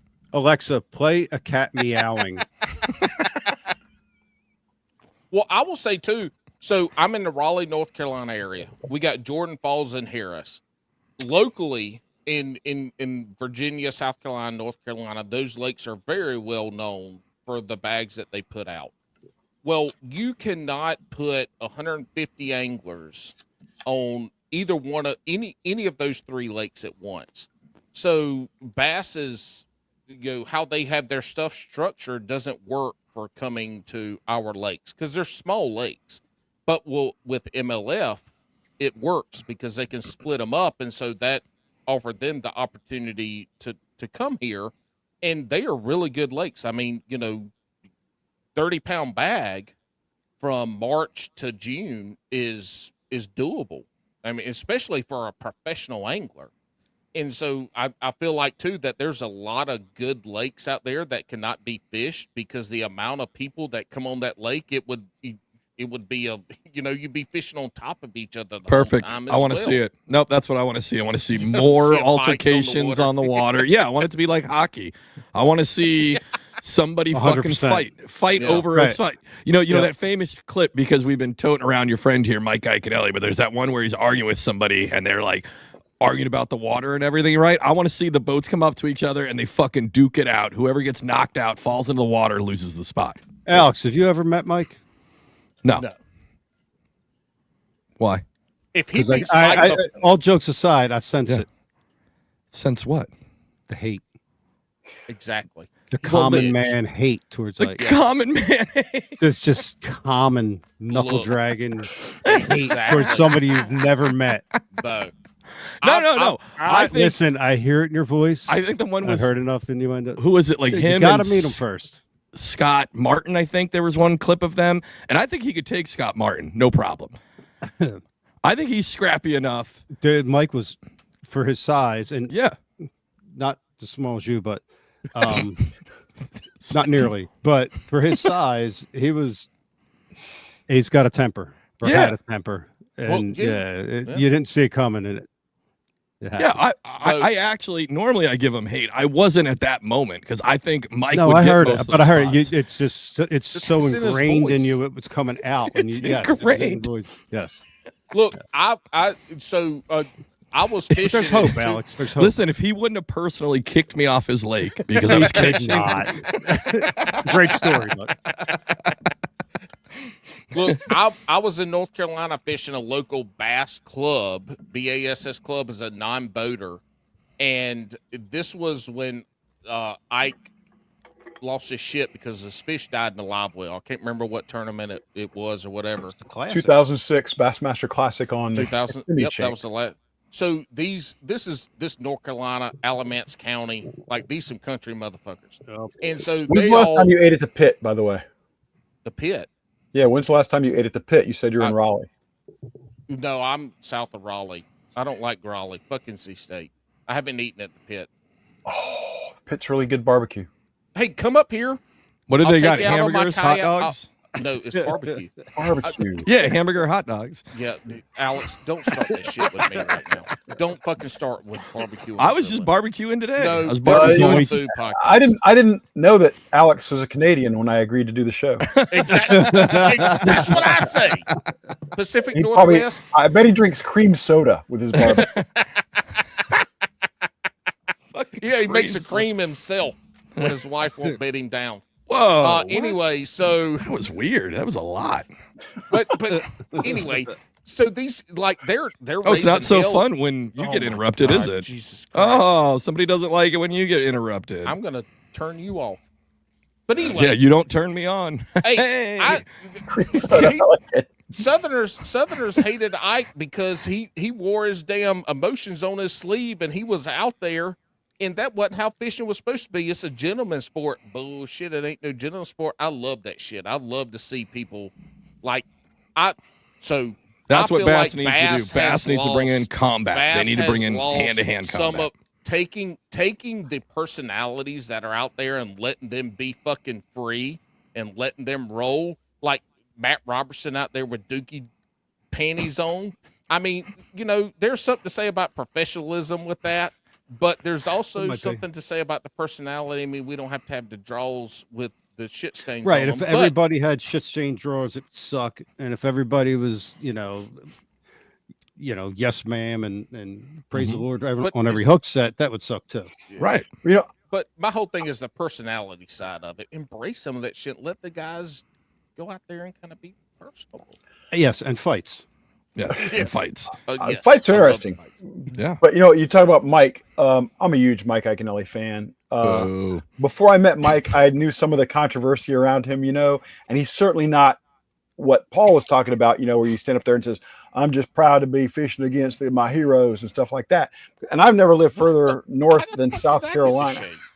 But I wasn't sure whether I was gonna enjoy getting to know Mike Iaconelli.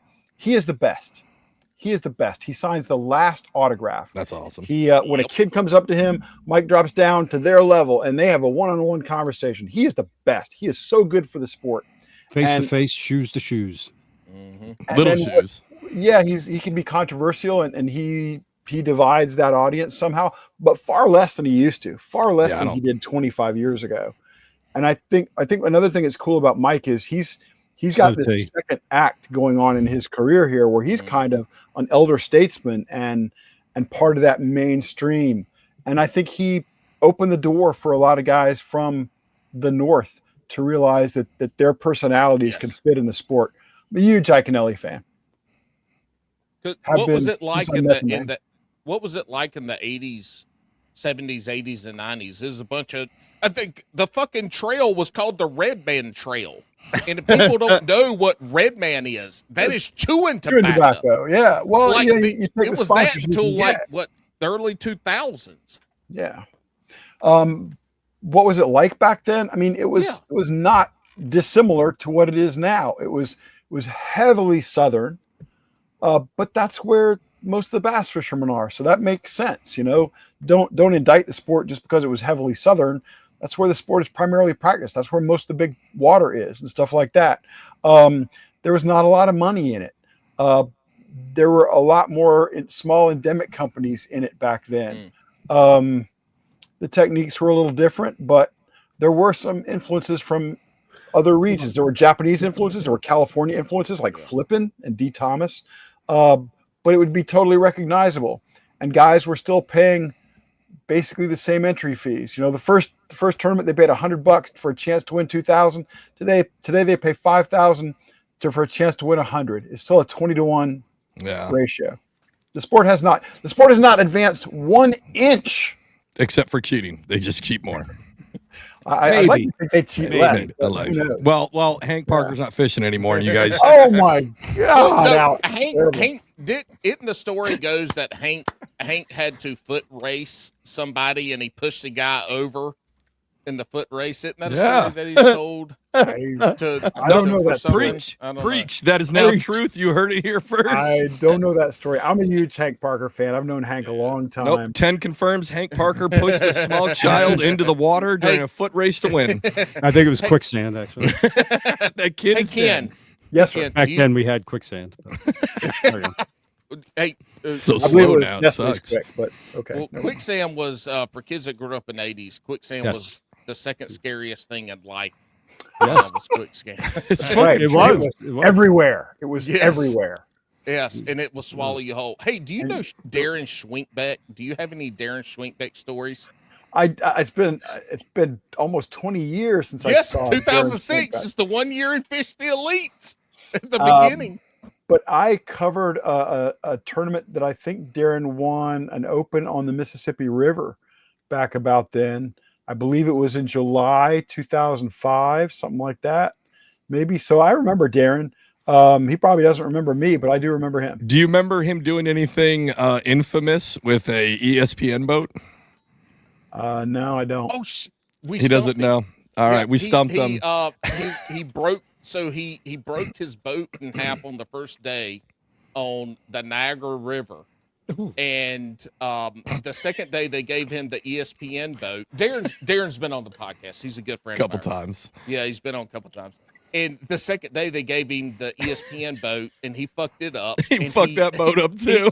He left it. Now it wasn't going down the Niagara Falls, but he left it in the water and went to go weigh in like 14 pounds of fish. And he got back. He's like, "Where's our boat?" There's somewhere up the river. We call him Shipwreck.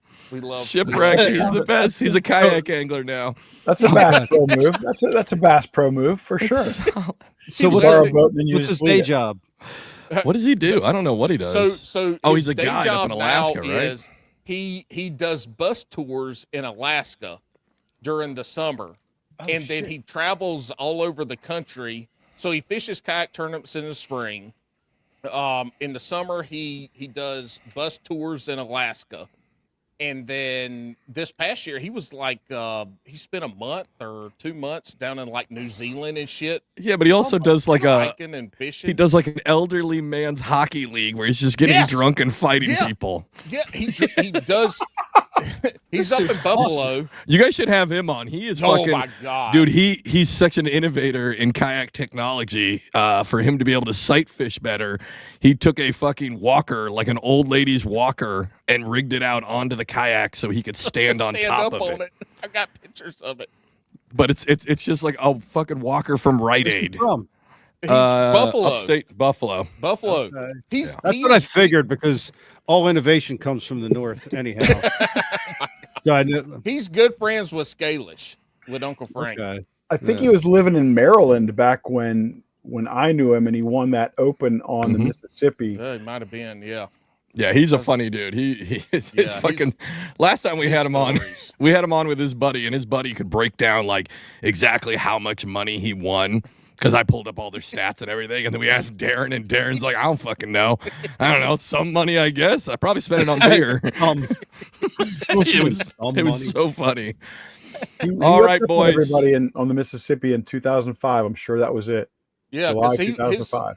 He fished the elites in 2006, and he talked about, so you heard the stories about guys sharing credit cards and shit like that, and that was his deal. Was in 2006 they were trying to run around and figure out how to get gas money and stay. Yeah, who's got the highest limit on their credit card so everybody can use it? Fucking up ESPN boats and leaving them on the Niagara River. I fucking love it. Yeah. All right, boys. The time has come. Everybody, make sure you go listen to. As I'm watching him pour. No, I was watching him pour. I know the name of the show, that dipshit. was a good pour. Bass After Dark. You can find it. Where can you guys find your show? YouTube, Facebook Live, Spotify, Apple Podcasts. So y'all do weekly shows. They're always live. Are they always live? Yeah. Okay. Sweet. Every show's predicated on a question, one topic. We get 3 guests. And it's a lot. I mean, Ken had a full head of hair. I used to look a lot younger when we started this a year and a half ago.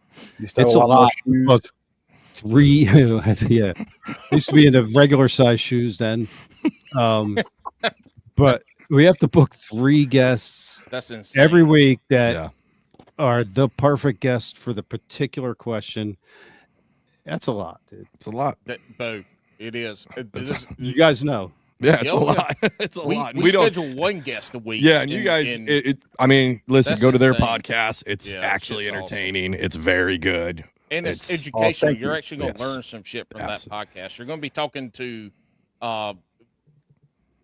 sounds like from what Ken says, Hank you're gonna be Parker. talking to a bunch of old Hank people. Parker? Yeah, back Hanky in the Panky day. Parker. Well, for example, we did a show on deep cranking just last night, and our guests were Mark Davis, David Fritz, and Brandon Perkins, Holy three of the shit. best deep crankers on the planet. Were there any preteens, or was that it? I tried. But the problem with the guest that Brian wants to book is our show is live and starts at 9, well past their bedtime. we had Trey McKinney on. I swear to God, Drunkwood made the best comment On always Spotify. on Spotify. No one's ever seen it. Not even sure it really happened. It's just a rumor. There's some footage of it, but it said something about Trey looks like he just got done. Oh fuck, what was it? But he was in his room on his bed. I don't know. He just looked like he was just jumping up and down on his after eating like a fucking plate of Skittles or That's something. it. That's when Ken was like, "No more fucking preteens. You're done." Well, Ken's like, look, man, we can't have a bunch of people on here looking at Four Faces Sonar, shaking minnows at people. Like nobody cares about that shit. Actually, I do. I love Four Faces Sonar. I'd rather see them catch 30 pounds than catch 15. So But anyway, one of the best guests we've ever had was a very young guy, Drew Gill, who I think is generally recognized as maybe the master of that technology.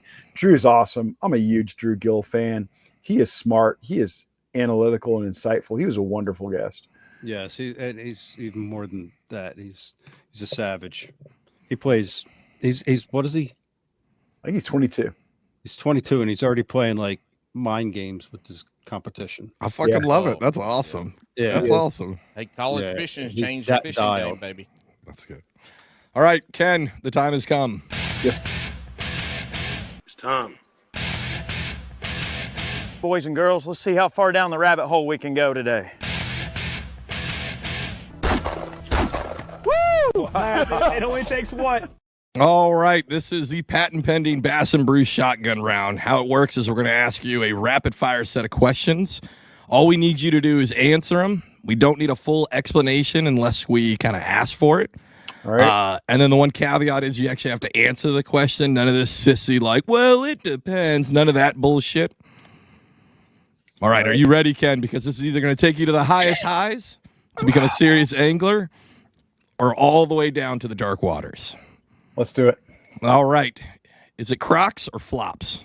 Crocs. Okay. You putting them in sport mode or? Yes. Okay. Okay. Okay. You're going to spend more. Give this man a kayak. This Yeah, man right. sounds He's like set. a kayak. He's set already. You're going to spend more on a rod or a reel? A reel. Okay. Texas or wacky? Texas. Okay. Yep. You're Another on your Florida way to the answer. water. You're on the way to the water. Is it hype music or is it slow jams that you're listening on the way there? Podcast.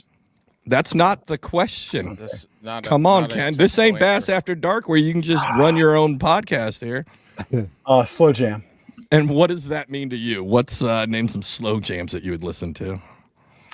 The Bee Gees. Probably some old country Okay. or some classic rock. Okay. Classic see, I rock would- like Nirvana. No, like Leonard Skinner. See, that's not slow jams to me. That's hype music to me. Gotcha. Depends on what you're playing, but Yeah. yeah. All right. You got 5 hours on the water.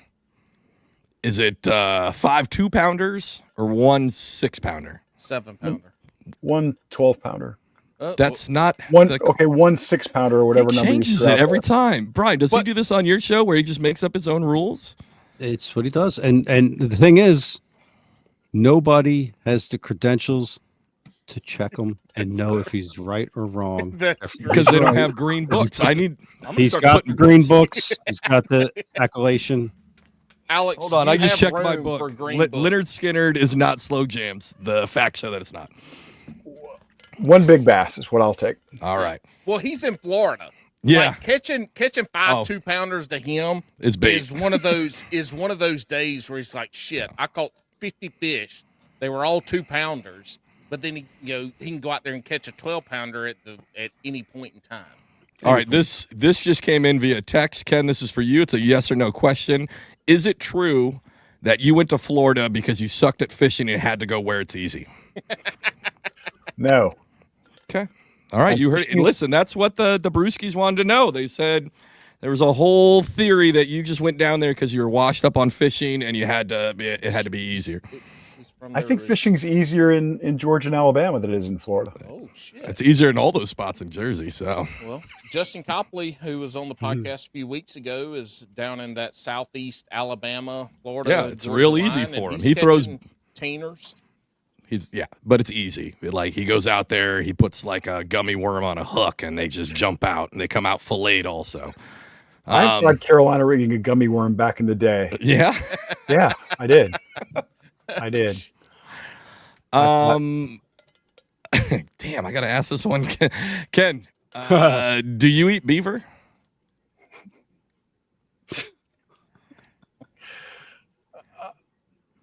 I'm gonna say no. Oh, okay. Just to have an answer. All right. Hey, it's not bad. Paul's got a good recipe. I'm thinking reaction innovations. Go ahead. Okay. Next time you come to North Carolina, let me know. I'll see if I can scrounge us up some beaver, and I'll barbecue it for you. It'd be some of the best eating you ever had. Excellent. We'll make beaver sandwiches. You can go to North Carolina. You better double bag your groceries before messing with that North Carolina beaver. You can go all the way up to North Carolina just to eat Paul's beaver. It's good. Yeah, you better double bag them groceries because that shit's fucked up. We don't have to double bag here. We got plastic bags still, Brian. We don't. It's not paper bags. I don't know what you're talking about, but I'm just saying, gentlemen, strap up, be safe. For that question, I was thinking reaction innovations because otherwise my answer would have been different. Go ahead. Pineapple on pizza? Yes or no? No. If you put pineapple, it's no longer pizza. Oh, what is it? It's some sort of fruit salad. Solid. Do you eat largemouth bass? Yes. Yes. Can you confirm we have a running statement on the show that the bigger they are, the better? Like Bass and Brews recommends you don't eat anything if it's under 9 pounds, and you only eat them during the spawn. Can you attest to how true that is?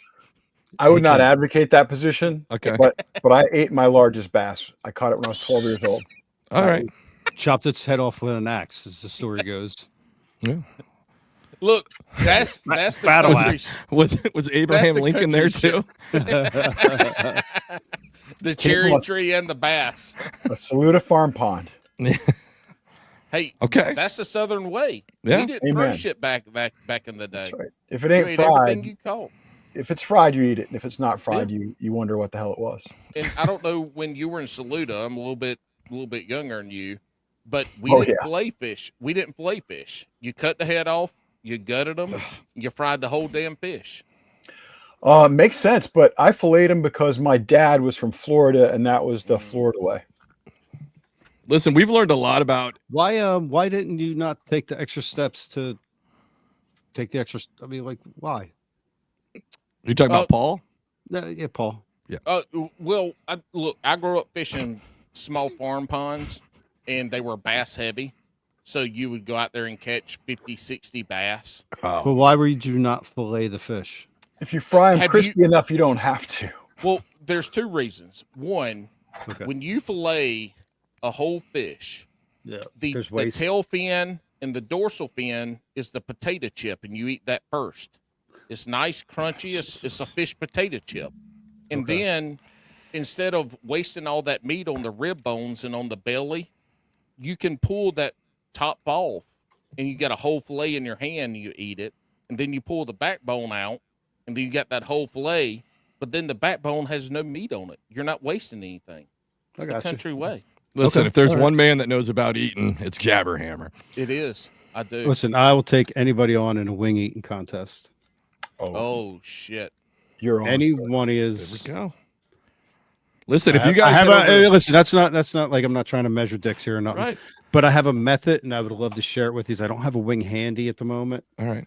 So I'm not trying to keep anything, to myself. I would gladly share it, but my wings are just bones. They're clean. Done, huh? Would this be a speed contest or a volume contest? Oh. No, volume's a fat guy game that I'm not gonna dabble in. No, it's just. How about heat? Are we eating the hottest ones that they have? Fucking no. No, that's dumb. I'm too old for that. Yeah. I've reached that age. I understand what Yes. you're saying. Yes. I'm going to come visit. 3 a.m. Alex. regret. Oh my dying. God. The boat ramp we're going to tomorrow. I hope I don't have to poop because I would rather shit in my truck than poop in those porta potties. Terrible. Anyways, all right. We're to the last question. We've learned a lot about Ken. We've learned that he hates Hank Parker. We've learned that he recommends eating the biggest bass in the lake only if they're full of eggs. But we're going to learn the most important question. Every great angler loves a great sandwich. What are your top 3 sandwich proteins? Peanut butter. So. Sorry. Peanut butter? Okay. Let's see. Ham, I guess. Okay. What else is there? Largemouth bass. Largemouth. Okay, I see what you're doing. Fried catfish, if that's an option. Okay. Oh, yeah. Unless the gabagool. The gabagool on there is But- good. We Perfect. didn't have beans or cheese. That's so it. you're good, Ken. You Oh, yeah. passed.